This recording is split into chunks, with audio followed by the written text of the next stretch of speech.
What's up, everybody? Welcome to Dense Pixels Live. We are here half an hour before the Microsoft 2018 press briefing. I am joined by my co-host, Carrie. What up? And Micah. Hey. And we might get Terrence eventually. Micah forgot to turn off his phone.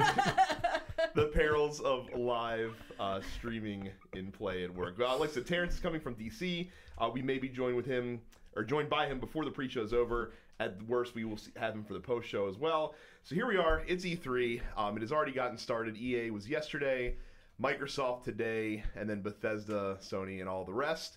So the thing with Microsoft, last year they showed 40 games plus at their E3 presentation, which we were just remarking. None of us remember. Yeah, it seems like a lot of games for a company that doesn't have any games. Like, well, and like I said, it's not a good thing when the thing that I remember the most from E3 2018 Microsoft is from the Assassin's Creed Origin trailer, how can an arrow shot in a straight line curve downward down steps later on? It's literally the lasting image in my head from that. I don't even remember that. I remember the Terry Crews Crackdown trailer, and I remember Cuphead. And that's about it. So my question is this. Microsoft, obviously, second fiddle, arguably third fiddle in this console generation. Last year's E3 did not do anything to change their direction as a company. What do they have to do this year to gain momentum as we enter into the tail end of this console generation that we're in right now? Go ahead. I honestly think that there has to be something shown that isn't just another sports game or a shooty game. Like, for me, Microsoft, the Xbox family of consoles has always come off as sort of like the bro console, where they really just sort of cater to bros, where it's the home of all the shooty games and all the sporty games and not really much else. Even among their exclusive content, their big franchises, which are, I guess, Gears and Halo, and I guess Crackdown. Are you forgetting Forza Motorsport? It's a sporty game. It's got the word sport in the title. It's a sporty game. Among their exclusive games, there isn't anything that isn't a shooter or a sport game. So unless they're going to bring back Fable, I mean, it's rumored that we're going to get Fable 4.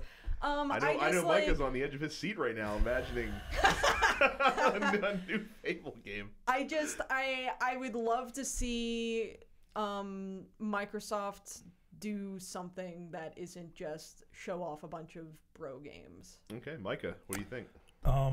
I think they did try to show off a couple things that weren't bro games last year. Cuphead.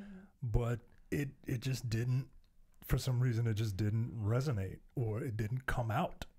I need them to actually release the games that are supposed to be different. You know what I mean? What a concept! Right. Quite frankly, I think they need to. I think they need to go back to what made them popular amongst the general audience. You know, you're saying, don't lean into the bro dog stuff. Screw that. Lean into it. Announce a new Gears of War. Announce a new Halo. People will get excited for that. They will. I hope they're good. That's the other thing. They gotta be good, but you gotta get the goodwill back. And the third party games. I mean, that's fine, but they're third-party games. They're third-party you can get games, them on right. the other consoles. I need a reason to turn my Xbox on, and right now, it's I don't have much to do much reason to turn it on. So I don't know. Maybe I think they need to lean more into it. It's funny because one of the things that they announced earlier today is that Nier Automata is apparently coming to Xbox One. I did see that. For some reason, and to me, that's kind of a baffling thing. I mean, Carrie mentioned third party.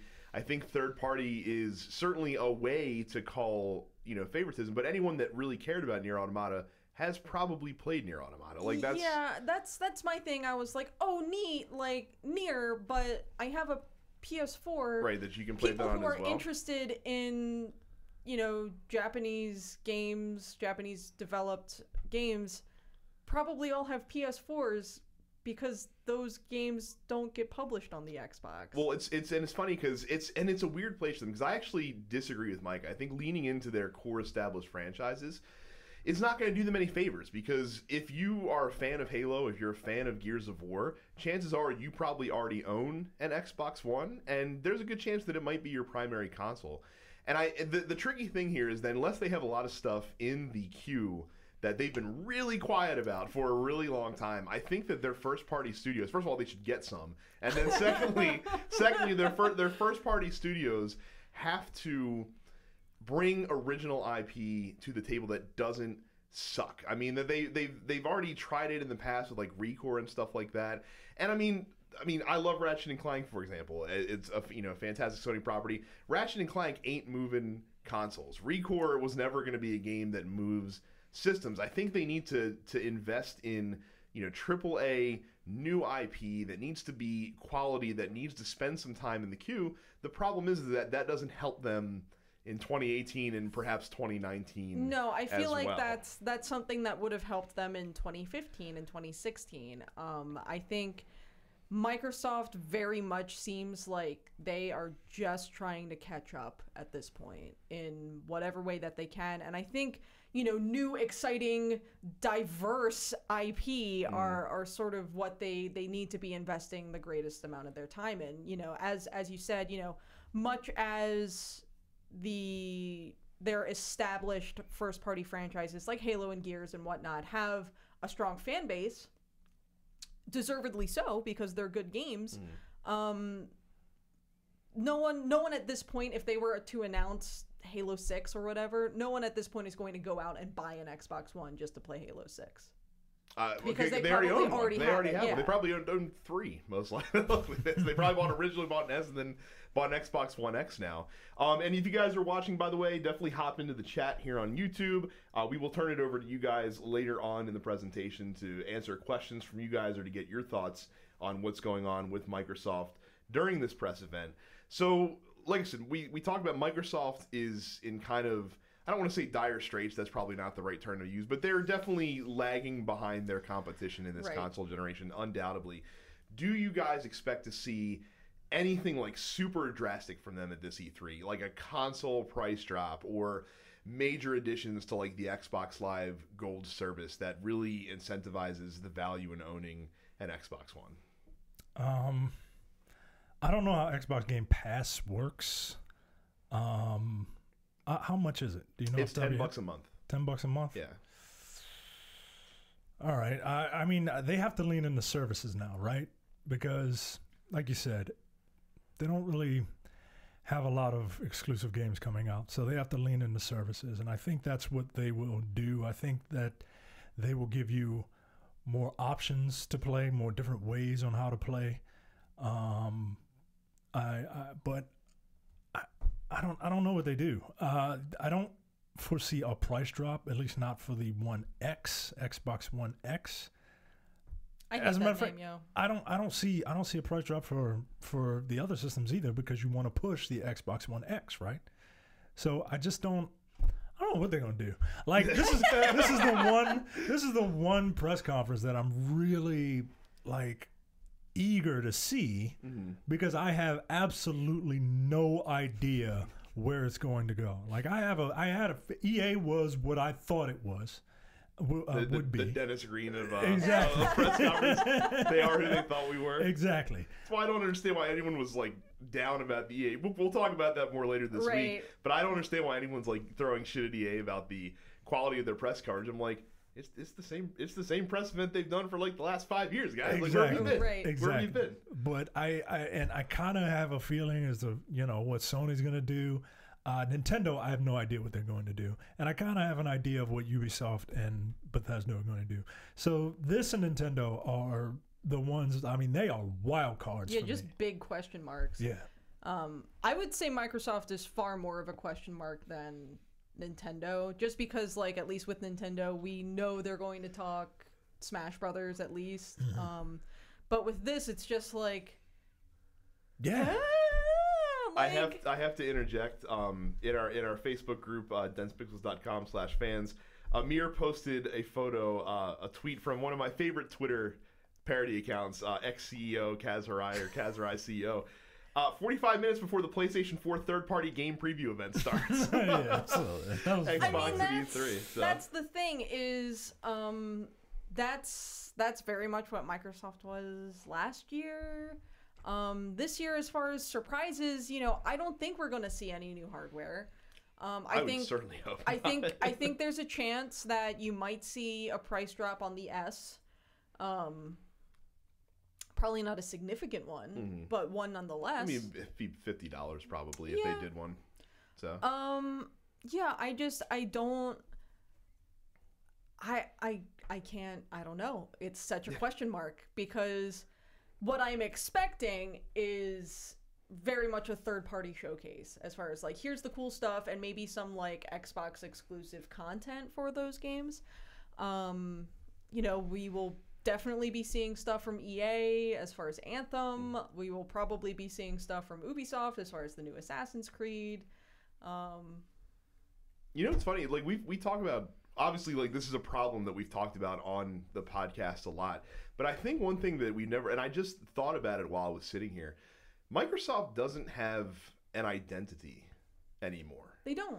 They used to be like the multiplayer console. They used to be like where the best shooters were. They used to be where the most competition was. They used to have the best live service. Like they used to be the cool console. But now like their identity is gone. Like PlayStation Network has improved enough to be, I don't want to say on par with Xbox Live, but it's definitely miles better than what it was on the PlayStation 3. Right. I mean, you can't just point to Xbox Live and be like, well, this is the thing to beat anymore. Right. There's nothing, I don't know what Microsoft, like one thing that you can point to with Microsoft, with Xbox, what it is right now, and you say that's what they're known for. Because I feel like that they've tried to throw a lot of stuff at the wall for the last couple years, actually during the entirety of the Xbox One's lifespan, because you started with the Kinect and then 6 months in they realized this is a terrible idea, so they started moving away from that. It wasn't even just the Kinect though. I mean, you look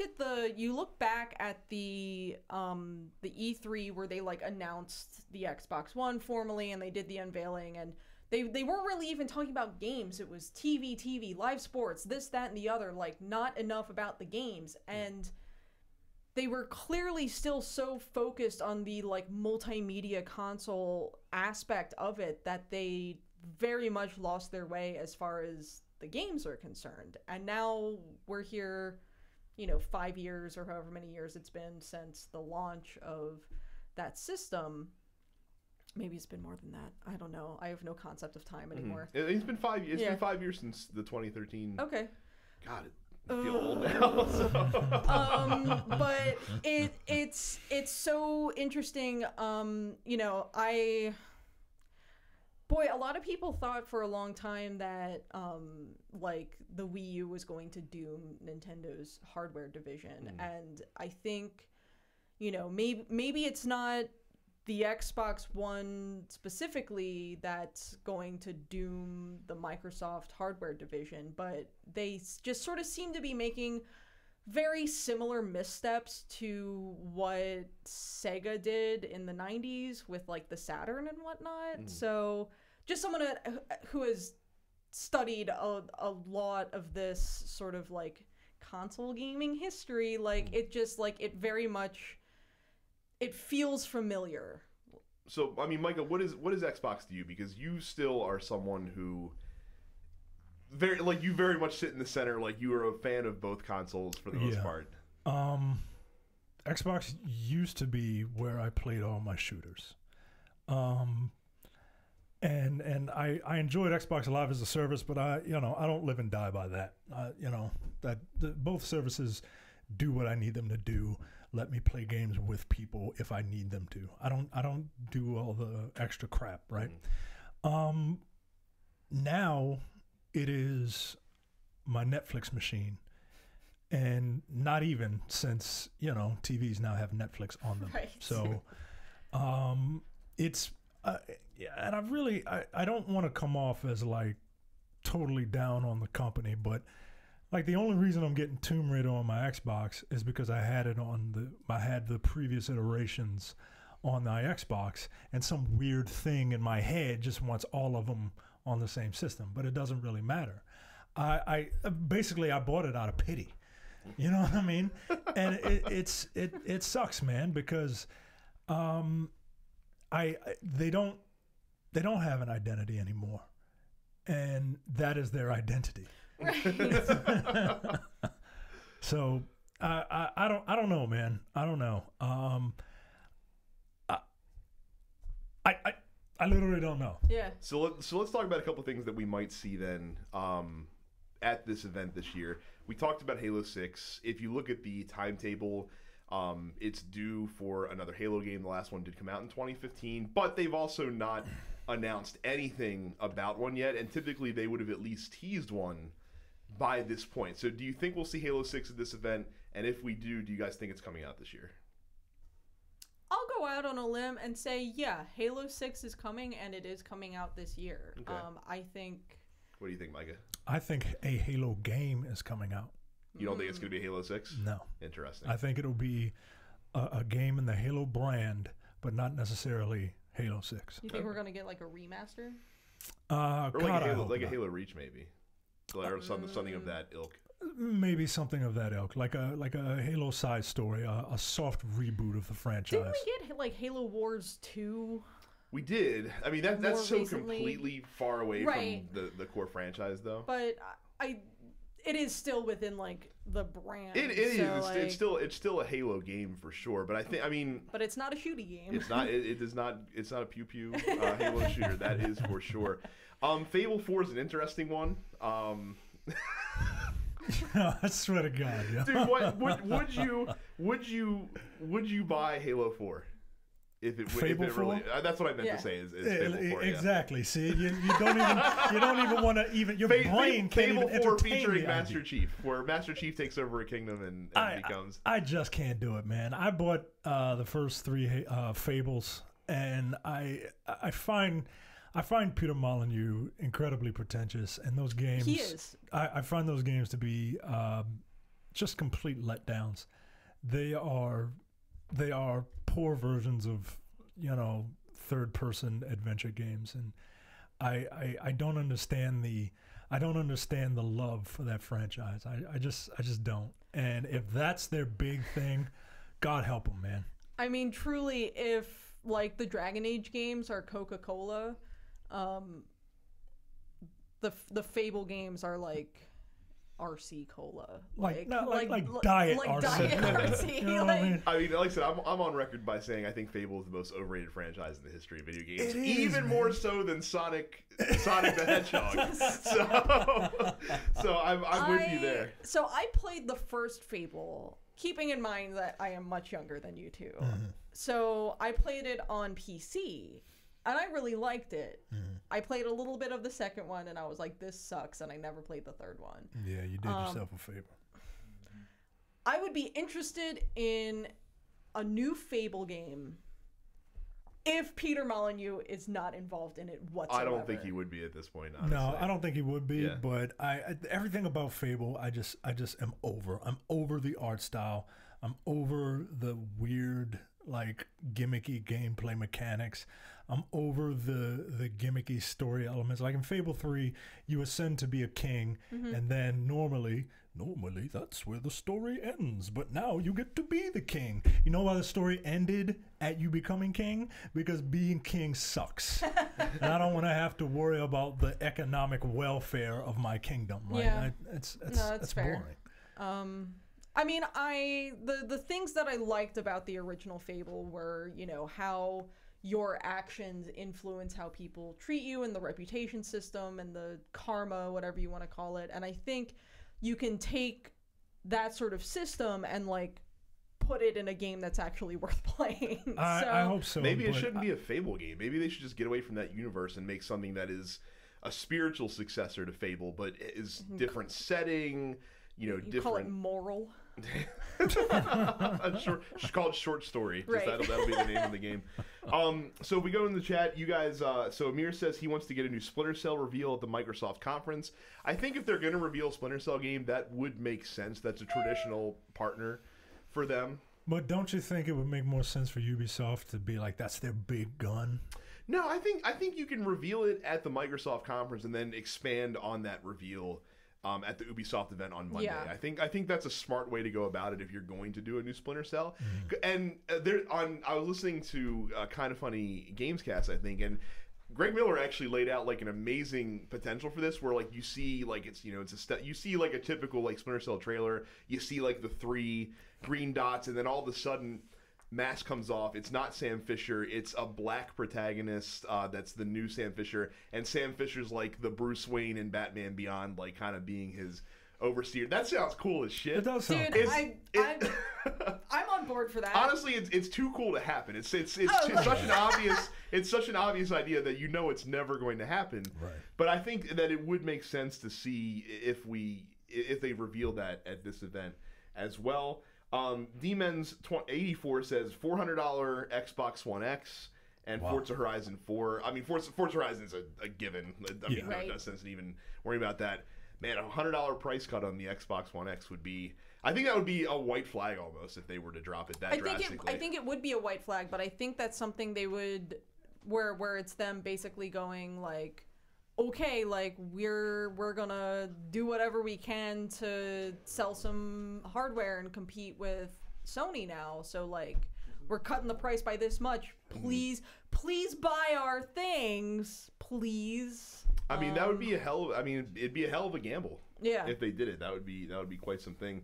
Mark says he'd say Crackdown 3 gameplay because they need something. I don't think you're going to see any mention of Crackdown 3. Really? I think one of the reasons that they announced before the event that it was delayed into 2019 is because they don't want to talk about that shit at all once they get to E3. I think they will say, I think they'll try to joke about it and be like, well, hey guys, I know we delayed it again, but it is coming and here's proof. And then some computer generated gameplay. Yeah, I mean, I think if there's going to be anything from them, exactly that, as far as like, hey, like we know we delayed it, but here's a gameplay trailer. Yeah. Mr. Regman says, what about the Microsoft goggles? Actually, that's an interesting question. So obviously PlayStation has the VR, Switch is kind of its own beast unto itself. Do you think we'll see, because it is, I think it is way too early for a new Xbox console to even be teased at this point in the game. Do you think we'll see something on like a peripheral or something like a connected service of some kind that they'll debut at E3 this year to maybe sustain the life of the console, or to maybe boost it up a little bit and get people interested? Yeah, sure. Again, the different options on how to play the existing library, I think, is their focus. So a new Kinect.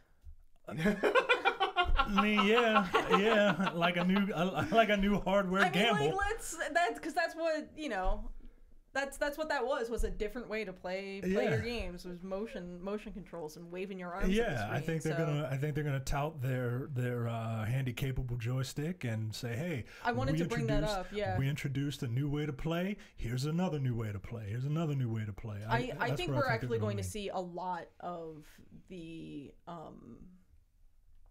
handy capable joystick, whatever, the accessible controller that they clearly spent a lot of time developing and whatnot. I think we're going to see that in action. It wouldn't surprise me if we saw, God, I cannot remember his name, the Able Gamers guy. I think they would have, because I think he worked directly with them on the development of this controller. I think we will see him, and I think we will see him demonstrate how the controller can be used. Okay. I do also think one thing that they've really made a point to talk about over the last couple of years is the connectivity between Xbox and Windows 10. I feel like they have to stop talking about Windows. They're not going to, because it's Microsoft, and they're still going to talk about PC and Windows all the time. I feel like in order for this console to be as successful as it is, they have to make Xbox the thing that matters. I think they're doing too much of trying to cross services and this, that, or the other. You're not, and we've talked about it before. You don't give people a reason to go out and purchase an Xbox when you talk about, oh, you can play all these games on your Windows PC? I mean, that's exactly it. So, like, I've long been, like, a PC gamer ever since I tricked my husband into building me a nice gaming PC.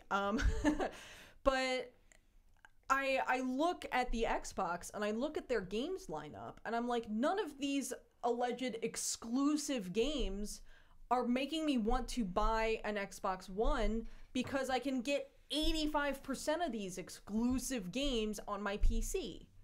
So why would I buy an Xbox One? Yeah, I totally agree with you. So, like I said, we're getting ready to wrap it up, guys. Don't forget, as soon as the Microsoft press conference is over, we will be right back here for our review of the event, what they showed. We will be live again here on YouTube, so if you haven't subscribed to the Dense Pixels YouTube channel, click the subscribe button and hit the bell icon, and then make sure you're back here after the Xbox press event.